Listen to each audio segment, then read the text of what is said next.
Is this going to be the year you stop making excuses?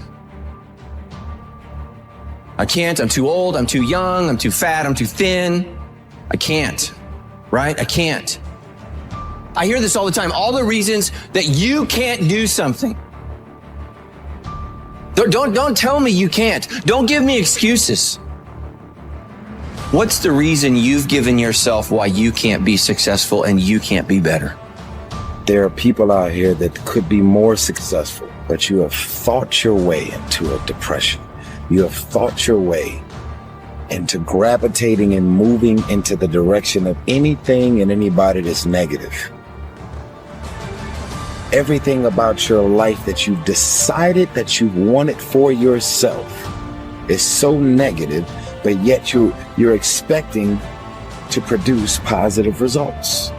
And it doesn't stop if you don't make it stop. So recognize the excuses are not valid. They aren't. They're trumped up. They're conjured up. They're fabricated. They're lies. And how do you stop the lies? You stop the lies with the truth. And the truth is, you have time. You have the skill. You have the knowledge and the support and the willpower and the discipline to get it done. A lot of you are trying to find inspiration and motivation with a depressed mindset. You're depressed because you're not doing it with yourself. You don't find inspiration by not living in the grip of life. You need to live in the grip of life to find inspiration. Put challenges in front of yourself. When you put a challenge in front of yourself and you attack it, that's when you find inspiration. If you want all these things in life and you're just thinking that by some miracle of life it's going to magically happen, you got to wake up.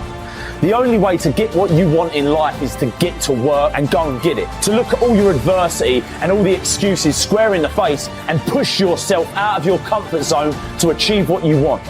I'm not going to allow things that I have no control over to control me. The only way to go about doing the work is get raw and get intense, get angry and aggressive, and make it happen for yourself.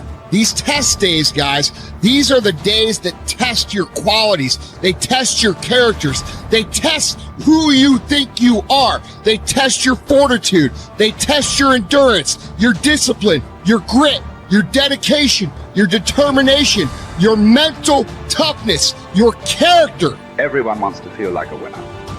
And feeling like a winner requires that you win. You get the feeling of the winner by completing a task 100. When you do this repeatedly, eventually you develop the habit of completing the tasks that you begin. When this habit of task completion locks in, your life will begin to improve in ways that you cannot today imagine. In psychology, the reverse is always true. The incomplete action is a major source of stress and anxiety.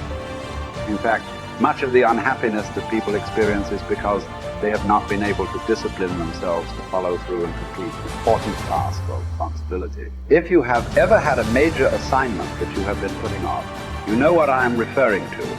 The longer you wait to get started on an assignment, and the closer the deadline approaches, the greater stress you experience. It can start to keep you up at night and affect your personality.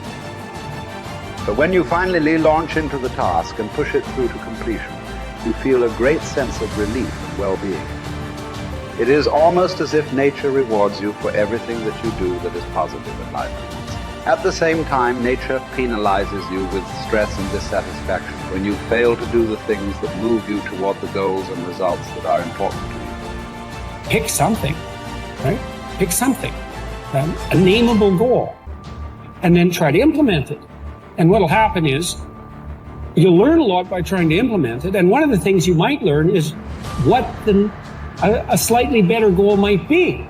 You know, because if you try something diligently and you succeed or you fail, you're going to learn from the effort expended in the detailed implementation of the goal. Is going to inform you. It'll also transform you physiologically. It does that at a very basic level, neurophysiological level. You will be slightly different as a consequence of the attempt. And what that'll mean is that the next goal you pick will be a little more suited to you. And so it's this kind of pathway, right? It's like maybe the goal you should be attaining is here, but you don't know that because you're clueless. And so you aim there. Well, it's better than there, and it's not nothing. It's not cessation of movement. And, you know, if you're supposed to go there and you go here, but you walk diligently towards it, you're a little closer once you get to here than you were here. And it's this oscillating self-corrective process that leads you to the final star. And you have to be willing to engage in erroneous experimentation to manage that, but it is a self-correcting process. And so one of the things I always talk to my clients about is, well, let's try something, you know, and we'll reserve to ourselves the right to alter our trajectory. And then I would use as a corrective there, because you might say, well, how do you know when you're not just giving up, right? Instead of thinking maybe you need a different goal. And I would say, well, you can, if you're really concerned about your proclivity for self-deception, you can enter into a contract with yourself that you won't replace any goal you've set with a goal that's easier. And so you can switch your goal, but it has to be a little harder so that you check yourself against that tendency to withdraw and avoid and be self-deceptive. And that works like a charm. And if you do that with some degree of diligence, your goals will get better and more attainable, and you'll get happier too, because you don't experience happiness except in relationship to a goal. And that's really worth knowing. You know, and that's another thing to think about too. If your life is meaningless, well, you're not pursuing a valued goal. I mean, you might be depressed too, and sometimes that can be like an illness, you know, or something that is really wrong with you. But a good rule of thumb is that if you find no joy in life, there's a very low probability that you're pursuing a goal that you regard intrinsically, like in the depths of your temperament, as worthwhile. And that's technically true, because we do in fact experience most of the positive emotion, let's say, that's associated with emotions like joy. We experience that in relationship to a goal. So, well, then you want to find a goal that regulates your negative emotion and that brings you a certain amount of positive emotion and that expands your competence as you pursue it. And you will experience that as meaningful. That's really what meaning signals. Meaning signals you're doing all those things. You say, well, that's not real. It's like, don't listen to the semantic chatterbox so much. Right? There's levels of you that are far wiser than that. And you can watch what happens to you instead of noticing what you think.